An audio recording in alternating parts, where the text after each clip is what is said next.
Jacob hadn't believed in miracles for a long time. After his wife's sudden passing 2 years ago, his small apartment felt emptier than ever, and every night the silence gnawed at his soul. Raising his young son, Ethan, alone was a challenge. That wore him thin, but he kept going, fueled by love and a stubborn hope that someday things would get better. One bitter winter evening. As Jacob was locking up his local grocery store after his shift, he noticed a woman and 2 little girls, huddled on the nearby bench, shivering beneath a threadbare blanket. The woman's eyes were red from crying, and the girls clung tightly to her like fragile lifelines. Compassion pushed Jacob forward. "Hey," he said gently, "it's freezing out here. Come inside for a while." The woman hesitated. "I'm Sarah. These are my twins, Lily and Grace." Her voice trembled. Jacob learned quickly that Sarah's husband had died suddenly 6 months ago, leaving her alone and broke. Worse, her own family had turned their backs on her after the tragedy, unable or unwilling to support her. She had no home, no help, just her daughters and a weight of heartbreak. Jacob didn't think twice. "You can stay at my place. It's small, but it's warm." They moved in the very next day. At first, the cramped apartment felt chaotic. Twin giggles mixed with toddler tears. Ethan, initially wary, soon found joy in having Lily and Grace around. Sarah and Jacob navigated the delicate dance of 2 grieving hearts learning to trust again. Days turned into weeks, and the unexpected bond blossomed. One evening, as Jacob watched the children playing together, he realized something he hadn't felt in a long time, a spark of hope, of healing. Sarah caught his eye and smiled. "You've given us more than shelter. You've given us a chance." But the true test came when Sarah's estranged family showed up unannounced, demanding the twins back, claiming Sarah was unfit to care for them alone. Jacob stood firm. "They're not just your responsibility, Sarah. We're a family now, and no one is taking them away." That night, as the storm raged outside, they gathered around the small dining table, 2 families melded into one, imperfect but whole. Jacob realized that in opening his door to Sarah and her daughters, he had opened his heart to healing he never expected.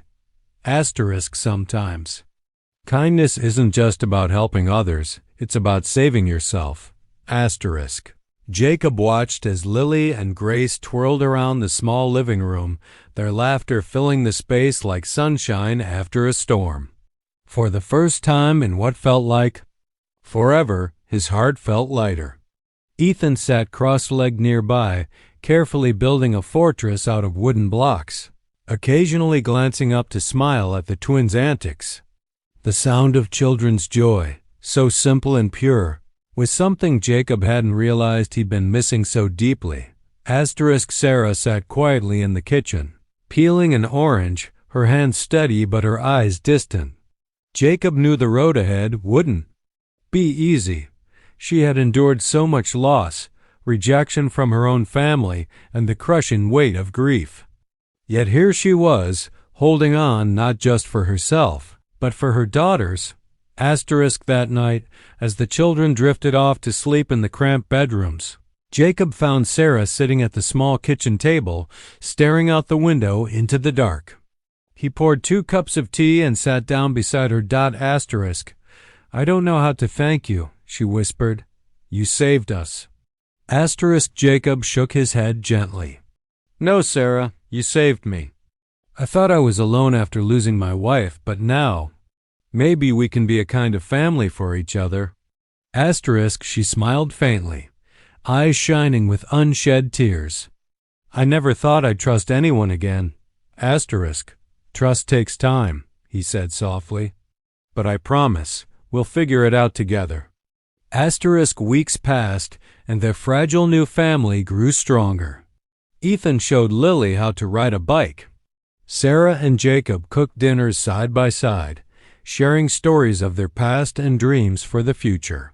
The twins blossomed in the warmth of this unexpected home, their laughter becoming the soundtrack of hope. Then came the day when Sarah's estranged brother appeared at the door, his expression cold and accusing. "You're not fit to raise those girls alone. They belong with us." Jacob stood tall, feeling a surge of protectiveness he hadn't known he possessed. "They belong with Sarah, with us. We're their family now." Sarah's voice trembled. But with newfound strength, she said, "I will fight for my girls. They are my world." In that moment, surrounded by the fierce love they shared, Jacob knew they had created something unbreakable. The past wounds still ached, but together, they were healing. As the storm outside subsided, so did the turmoil inside Jacob's